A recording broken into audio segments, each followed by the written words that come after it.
오늘의 주요 뉴스입니다. 장전마을 피해 주민 85%가 피해 구제 배상에 대한 법원의 민사 조정안을 받아들였습니다. 이들 주민들은 내년에 위로금을 받게 됐습니다. 하지만 민사 조정을 거부한 피해 주민의 15%는 손해배상 소송으로 전환됩니다. 군산 강소기업들이 연구소 기업 설립과 기술 이전 사업화로 도약의 기반을 마련하고 있습니다. 강소특구 사업의 세제 혜택과 사업화 전주기를 지원받을 수 있어 기업 성장은 물론 군산 산업 생태계 변화에 도움이 될 것으로 기대하고 있습니다. 전국을 10개 권역으로 나눠 대표 관광지로 만드는 대한민국 테마 10선 사업 가운데 익산은 백제 역사를 중심으로 한 관광개발 사업을 추진하고 있습니다. 익산시는 다른 4개 시군과 함께 금강 역사 포럼을 개최해 세계적인 야간 관광 거점으로 만들기 위한 콘텐츠 발굴에 나섰습니다. 군산시의회 후반기 의장이 10달째 공석입니다. 건강상의 이유로 의장 복귀가 미뤄지면서 부의장이 직무대리를 맡고 있습니다. 의회 기능을 제대로 수행하기 위해서는 정상화가 시급하다는 목소리가 커지고 있습니다.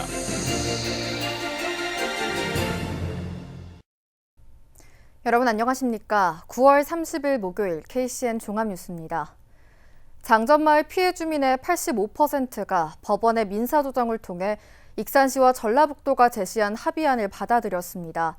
민사조정을 받아들인 주민들은 내년에 위로금을 받게 됐는데요. 하지만 피해 주민의 15%는 민사조정을 거부해 손해배상 소송으로 전환됩니다. 첫 소식 최정호 기자입니다. 30일 오후 전주지법. 그동안 3차례에 걸친 조율을 통해 민사조정 최종안이 마련됐습니다. 익산시와 전라북도가 제시한 것은 위로금 50억 원의 의료비 지원. 이에 대해 환경피해로 집단 암발병 피해를 입은 장전마을 주민 대다수가 이 같은 조정안을 받아들였습니다. 피해 주민 175명 가운데 85%인 146명이 민사조정에 합의했습니다. 민사조정을 받아들인 주민들은 1인당 7천만 원 수준의 위로금을 받게 됩니다. 익산시와 전라북도는 내년 본 예산을 통해 위로금을 확보할 계획입니다. 아울러 익산시는 위로금과 별도로 주민들의 의료비를 지원하기 위한 조례를 제정하게 됩니다. 10월 18일에 열리는 시의회 임시회에 환경오염 피해자 의료지원 조례를 상정하게 됩니다. 조례에는 환경부 역학조사 결과 상관관계가 인정된 환경성 질환 피해 주민을 대상으로 치료비와 본인 부담금 등을 지원하는 내용이 담기게 됩니다. 내년 이제 우리가 본 예산 세워가지고 내년 이제 초에 이제 집행하겠죠. 반면 민사조정을 거부한 피해 주민 29명은 손해배상 소송으로 전환됩니다. 민사조정 신청은 민사조정법에 따라 조정 절차를 먼저 거치고 조정이 성립되지 않으면 곧바로 소송 절차로 들어가게 됩니다. 민사소송 특성상 최종 판결이 나오기까지 상당한 시일이 걸릴 것으로 예상됩니다. 나머지 이제 불수용 원하는 사람들 있잖아요. 그 사람들 이제 본안소송 가니까. 지난해 7월 법원에 신청된 장전마을 피해 주민 민사조정. 1년 3개월 만에 피해 주민 85%가 합의하는 결과를 낳았지만 끝까지 이를 받아들이지 않은 일부 주민과의 법정 공방은 불가피해졌습니다. KCN 최정호입니다. 도내 연구개발 사업비가 전체 사업비 가운데 1%밖에 지원받지 못한 걸로 나타났습니다. 국토교통과학기술진흥원에 따르면 최근 5년 동안 국토교통 연구개발 연구 사업비는 2조 3,804억 원으로 전북은 253원인 1.1%에 그쳤습니다. 반면 같은 기간 서울은 5,445억 원을 지원받았으며 이는 전체 지원 사업비 가운데 22.9%에 달했습니다. 호남권은 국가 대형 연구시설이 단 한 곳도 없고 연구개발 투자 예산은 전국 최하위 수준에 머무르고 있습니다. 새만금 개발청이 세종에서 군산으로 이전한 지 3년이 넘었지만 타 지역 출퇴근 직원들이 40%가 넘는 걸로 나타났습니다. 새만금 개발청에 따르면 현재 근무 인원 132명 가운데 타 지역 출퇴근자는 56명으로 파악됐습니다. 타 지역 출퇴근자 가운데 43명은 각각 세종과 대전에서 통근버스를 이용해 군산을 오가고 있습니다. 이들은 자녀들의 교육 환경 등 정주 여건이 불편하다는 점을 들어 군산 전입을 꺼리는 걸로 알려졌습니다. 전라북도가 내년 생활임금 시급을 1,835원으로 결정했습니다. 이는 올해보다 5.7%가 인상됐습니다. 이를 월급으로 환산하면 226만 4,515원이 됩니다. 이번에 결정된 생활임금은 내년 1월부터 전라북도와 출자 출연기관 노동자, 위탁계약을 수행하는 노동자 등 440명에게 적용됩니다.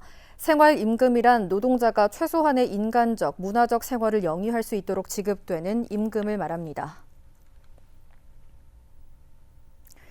군산 강소특구는 공동연구기관의 기술을 이전해 우수기업을 육성하고자 마련이 됐는데요. 연구소 기업 설립과 기술 이전 사업화로 세제 혜택과 또 사업화의 전 주기를 지원받을 수 있어 기업 성장은 물론 군산의 산업 생태계 변화에 도움이 될 것으로 기대되고 있습니다. 하준 기자가 보도합니다. 군산 오식도동. 이곳에 위치한 전기차 부품 소재 업체는 사업 확장이 어려웠습니다. 인력이 좀 부족하고 이제 회사에서 자체적으로 이제 생산을 하는데 금액적인 한계가 좀 있는 게 많고요. 다른 대기업이나 외국 쪽에 이제 컨택을 해서 물건을 팔 수 있게끔 뭐 그런 것들이 좀 작은 기업이다 보니까 잘 안 되는 게 많습니다. 그쪽에. 업체가 시제품 개발과 판로 확보를 위해 눈 돌린 곳은 군산 강소특구 육성사업. 기존 기업을 연구소 기업으로 전환하면 연구기관으로부터 공공기술을 이전받고 기술 지주회사에 투자를 받을 수 있기 때문입니다. 법인세 5년, 지방세는 7년까지 면제 또는 감면받습니다. 1년 동안 사업자금 2억 원을 지원받아 기술 이전 사업화, 이른바 R&BD에 활용하고 있습니다. 이제 만드는 것들 그런 걸 많이 지원해 주시고 세제 혜택도 많이 주세요. 이제 기업들은 이제 영세하고 뭐 작은 기업들도 있으니까 그거 해주시니까 이제 기업에는 많이 도움이 되죠. 쪽에. 기술 및 시제품 개발, 해외 마케팅 등을 지원받기 위해 올해 연구소 기업으로 설립 등록한 강소기업은 모두 7곳. 이 가운데 6곳이 전기차 부품 소재 기업입니다. R&BD에 선정된 강소기업은 15곳으로 역시 전기차 부품 특화 기업이 절반을 넘어섭니다. 이 밖에도 기계 장비, 식품, 에너지 관련 기업이 선정돼 지원을 받고 있습니다. 군산시는 대학교, 연구기관과 함께 제조업에서 지속 가능한 산업으로 산업 생태계를 전환하기 위해 강소기업들을 발굴해 나갈 계획입니다. 향후 5년간 55개의 연구소 기업과 기술력이 탄탄한 기업 육성으로 생산 유발 효과는 1,684억 원, 부가가치 1,538억 원과 고용 유발 858명의 경제 효과를 목표로 추진하고 있습니다. 기술 이전 사업화를 활용한 강소기업 육성이 군산 경제에 활력을 더해줄지 주목됩니다. KCN 하준입니다. 군산 구도심 상권 르네상스 사업으로 추진하고 있는 상권 활성화 사업이 속도를 내고 있습니다. 군산시에 따르면 중앙상가의 순대국밥 특화거리가 고객선 설치와 점포 간판 정비 등을 마쳐 새롭게 단장됐습니다. 신영시장에는 생선 건조장 조성이 마무리 단계에 있어 생선 건조 과정에 대한 볼거리가 제공되고 고객에 대한 신뢰성도 높아질 전망입니다. 이 밖에도 구시장길의 점포를 보존해 창업 희망자에게 5년 동안 무상 임대하는 거점 공간 육성 사업과 상권 공실내 창업 지원 등을 펼치고 있습니다. 군산 수제맥주 영업장이 다음 달 중 개장할 전망입니다. 군산시에 따르면 개장을 한 이후 시연 등을 거쳐 11월부터 수제맥주를 본격 시판할 계획입니다. 영업장은 수제맥주 9개 품목 양산 준비를 끝냈고 앞으로 16개 제품까지 늘려 선보일 예정입니다. 군산 제보스토리 1899는 지난 2018년 옛 수협 동부 위판장 건물을 리모델링해 수제맥주 영업장과 문화예술 콘텐츠 창작, 전시 공간으로 조성됐습니다. 대한민국 테마 여행 10선은 문화체육관광부와 한국관광공사가 국내 여행 활성화를 위해 전국을 10개 권역으로 나눠 각각의 권역을 대한민국 대표 관광지로 육성하는 사업입니다. 익산시가 속해 있는 9권역은 백제 역사 테마를 중심으로 세계적인 야간 관광 거점으로 만들기 위한 사업이 추진되고 있는데요. 이를 위한 금강 역사 포럼이 오늘 익산에서 열렸습니다. 윤현석 기자가 취재했습니다.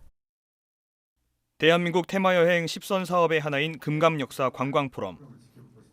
이 포럼은 금강 역사관광 전략 수립과 지속가능한 관광 사업을 발굴하기 위해 구권역에 속해 있는 4개의 지자체가 모여 출범했습니다. 4개 지자체를 순회하며 열리는 포럼의 첫 주자로 30일 익산이 나섰습니다. 익산시는 이번 금강역사 관광포럼의 주제로 세계적인 관광 트렌드로 부상하고 있는 야간경제 관광을 선정했습니다. 시는 포럼의 전문성을 높이기 위해 학계 및 도시관광 현장 전문가를 초청했고 박양우 전 문화체육부 장관을 비롯한 전문가들이 포럼에 참석했습니다. 정광한 구권역 총괄 프로젝트 매니저는 발표에서 야간문화 관광구역, 24시 교통시스템, 야간문화 관광구역 전담 조직 신설의 신백제 야간 관광권 3대 전략을 제안했습니다. 신야간 경제라고 하는 것은 기존의 야간 경제와는 다르다. 그러니까 지금 신자라는 것, 새롭다는 것을 붙이는 이유는 새로운 야간이라는 겁니다. 밤에는 박물관도 열고 문화재도 개방하고 또 야간 쇼핑, 다양한 안전을 기하고 이어 해외의 사례를 한국화해 역사문화도시를 야간경제 관광구역으로 활용하는 방안이 발표됐습니다. 해외 야간 관광구역을 살펴봤을 때 문화재와 문화시설, 편의시설이 모여있는 한국의 역사문화도시가 야간경제 관광구역으로 제격이라는 겁니다.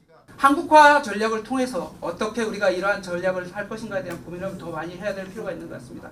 지역경제 활성화를 통한 도시 재생까지 그리고 새로운 고용 창출까지 이루어질 수 있을 것입니다. 이 밖에도 통영시의 야간경제관광 활성화 사례를 바탕으로 구권역에 적용할 야간경제관광 전략이 담긴 발표도 이어졌습니다. 발표 뒤에는 전 문화체육관광부 박양우 장관을 좌장으로 하는 야간경제관광 백제권 적용 전략에 대한 열띤 토론이 진행됐습니다. 포럼 참가자들은 익산의 자연환경과 문화유산, 첨단 기술이 어우러진 백제문화유산 콘텐츠 개발을 통해 야간관광 활성화를 기대했습니다. 이번 포럼을 계기로 익산이 백제문화권을 활용해 세계적 야간관광 거점으로 도약할 수 있을지 주목됩니다. KCN 윤현석입니다. 정부가 코로나19 확산 방지를 위해 가을 축제 재검토를 언급한 이후 도내에서 축제 취소가 이어지고 있습니다.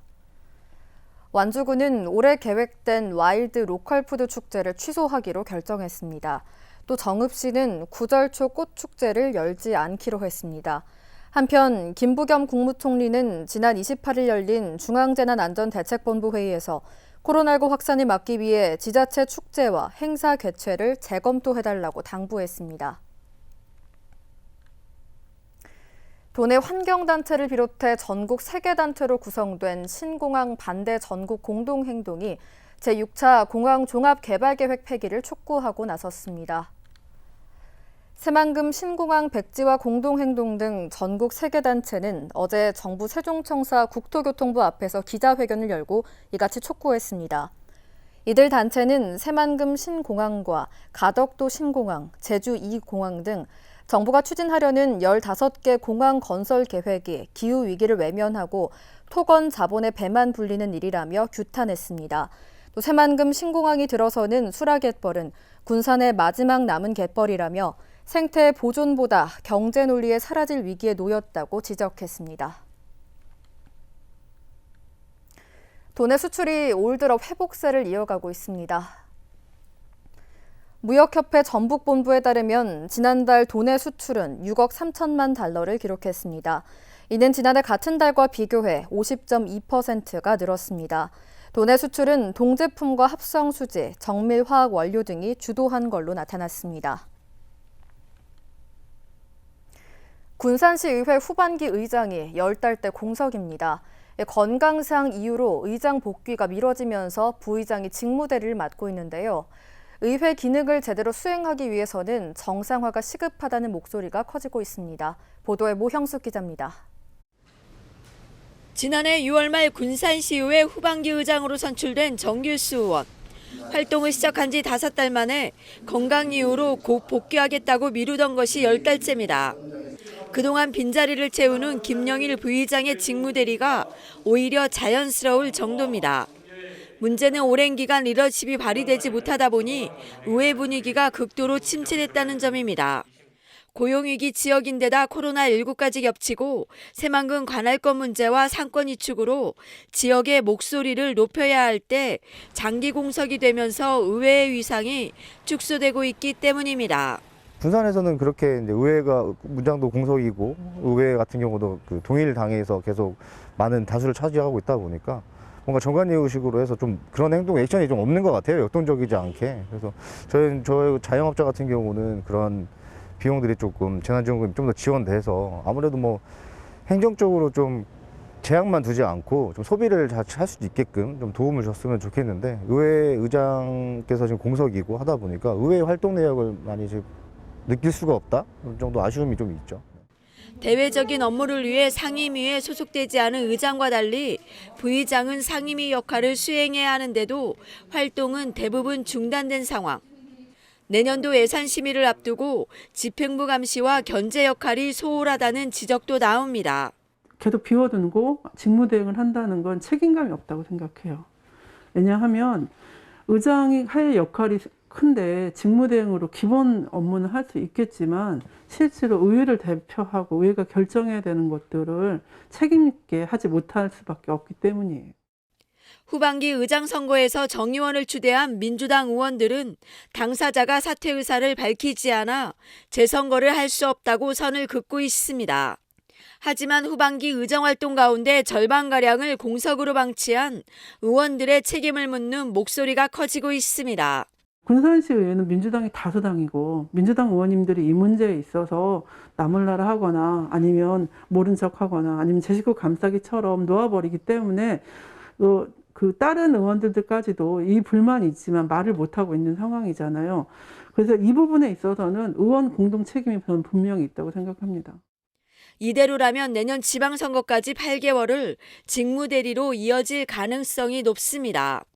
시민의 대변기관인 군산시의회, 의장의 공석 장기화로 의회 기능이 제대로 발휘되지 못하고 있다는 지적입니다. KCN 모영숙입니다.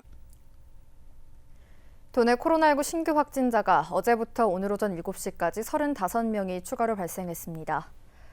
전라북도에 따르면 지역별 신규 확진자는 전주 21명을 비롯해 군산과 남원 각각 3명, 익산 1명 등입니다.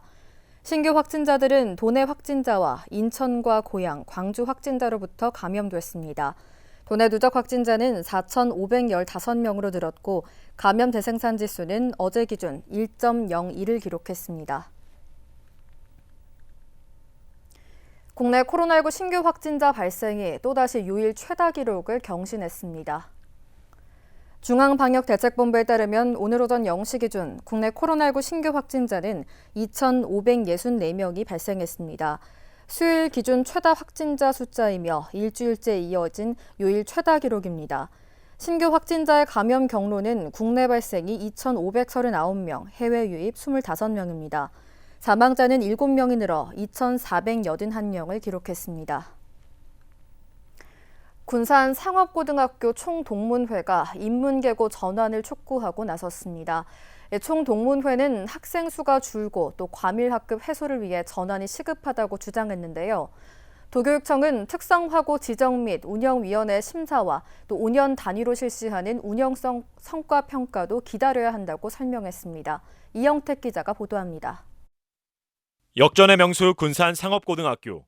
최근 군산 상고는 학력 인구 감소로 해마다 신입생 모집에 어려움을 겪고 있으며 학생 수도 급격히 감소하는 추세입니다. 2011년 900여 명이던 학생 수가 올해 341명으로 60%가량 감소했고 신입생 모집 정원도 120명이지만 103명만 모집돼 정원 미달됐습니다. 이에 따라 군산 상고 총동문회는 80년 역사를 자랑하는 학교가 존폐 위기를 맞았다라고 말하며 인문계 전환 특별추진위원회를 구성하고 학부모와 교직원 설득에 나섰습니다. 지금 군산상고가 인문계 전환은 지금 늦었다라고 보거든요. 저희가 인문계 전환을 하려고 15년 전에도 이런 인문계 전환을 해야겠다. 지금 현재 군산상고가 학생이 120명 정도밖에 안 된다는 거죠.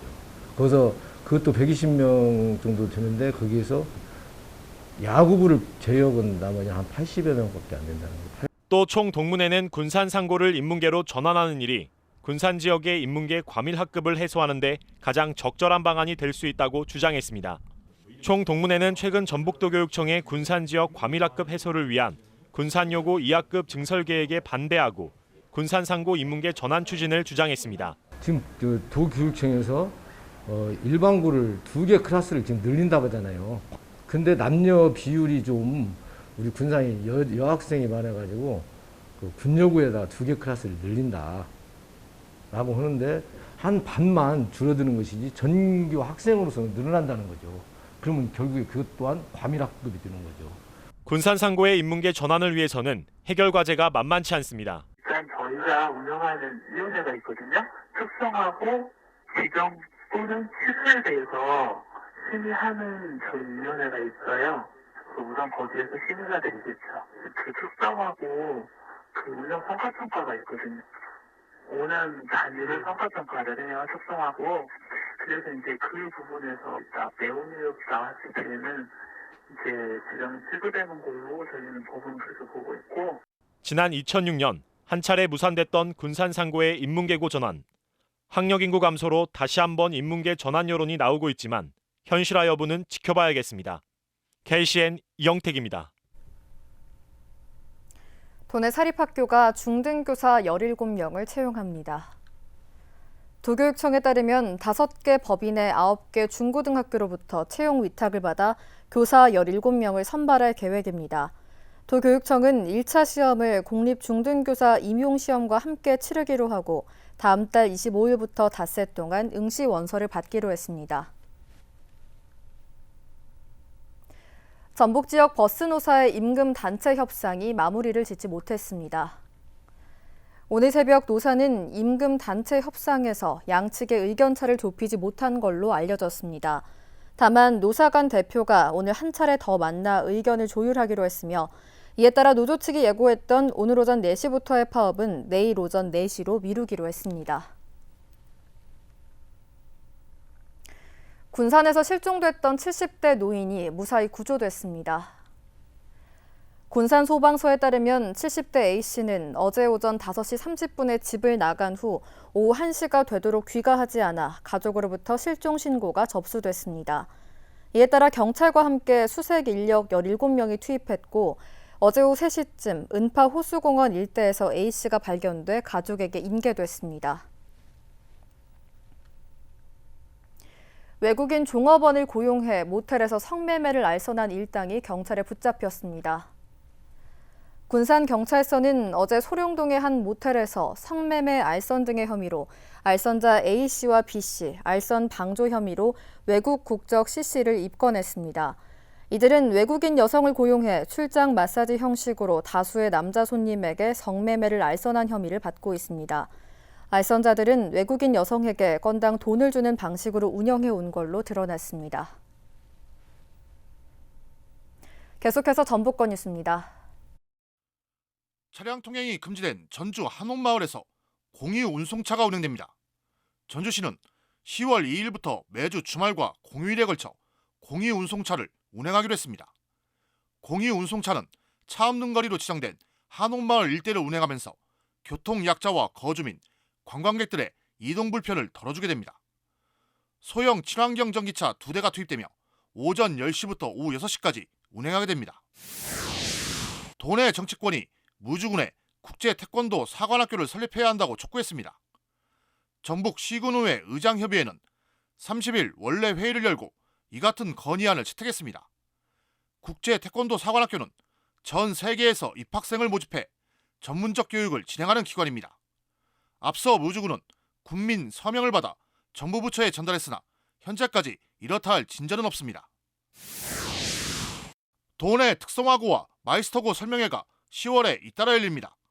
도교육청은 학부모를 대상으로 10월 6일 마이스터고 설명회를 갖고 학과 소개와 교육 과정 등을 자세히 소개할 예정입니다.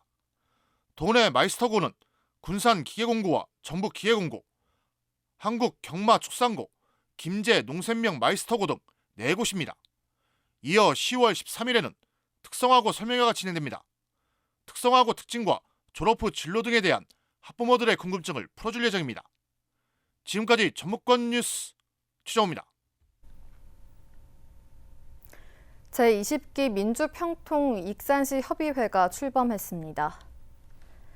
민주평통은 오늘 대한노인회 익산시 지부에서 출범식을 가졌습니다. 이번 협의회는 모두 114명의 위원으로 구성됐으며 임기는 2년입니다. 이들은 통일에 대한 지역 여론 수렴과 통일 정책 수립을 위한 사업을 추진하게 됩니다. 올해로 익산 4.4 만세 운동이 102주년을 맞은 가운데 익산 공공미디어센터에서 학술대회가 열렸습니다. 익산 독립운동기념사업회가 마련한 학술대회에서 김순진 고려대 교수와 주명진 전주대 명예교수 등이 참여해 익산 4.4 만세운동의 가치를 조명했습니다. 특히 대교농장 양곡창고 지하에 있을 것으로 추정되는 비밀창고와 금괴 매장 가능성에 대해 일제시대 당시 대교농장 한국인 관리원의 후손이 영상 인터뷰에 나서 눈길을 끌었습니다. 보석박물관이 문화가 있는 주간을 맞아 변인수 귀금속 명장의 작품 33점을 이동 전시합니다. 전시는 다음 달 1일부터 14일까지 보석도시 익산, 백제의 얼을 담다 등 4가지 주제로 익산역 2층 대합실에서 열립니다.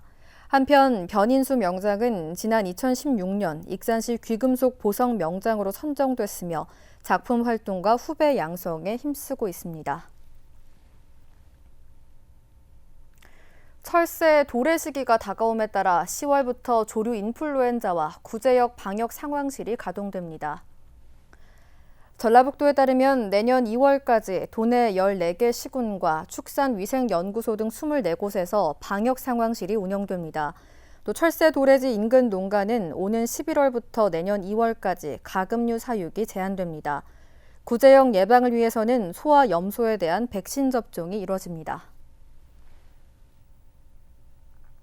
이어서 우리 동네 소식입니다.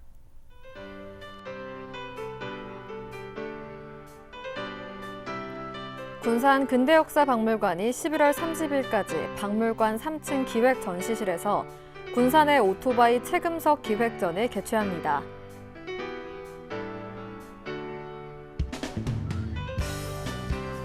군산 근대역사박물관이 10월 24일까지 박물관 분관인 장미갤러리 2층 전시관에서 민화 작가 최주희 개인전 바라는 대로 이루어진다를 개최합니다.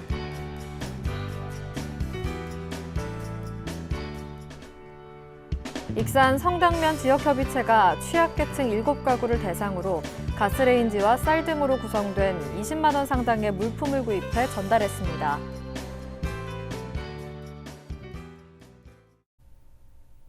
다음은 내일의 날씨입니다.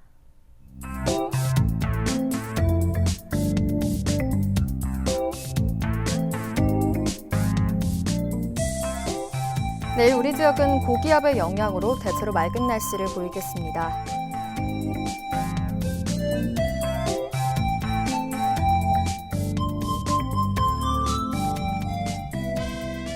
내일 도내 최저 기온은 12도, 최고 기온은 28도로 큰 일교차가 예상됩니다.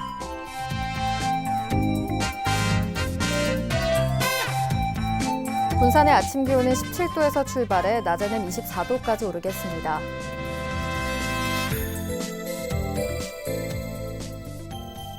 익산은 17도에서 25도의 기온 분포를 보이겠습니다.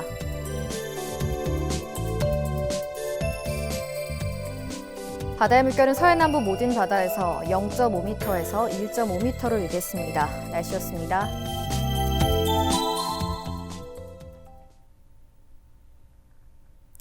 이상으로 KCN 종합뉴스를 마칩니다. 정확한 보도로 늘 함께하겠습니다. 시청해주신 여러분 고맙습니다.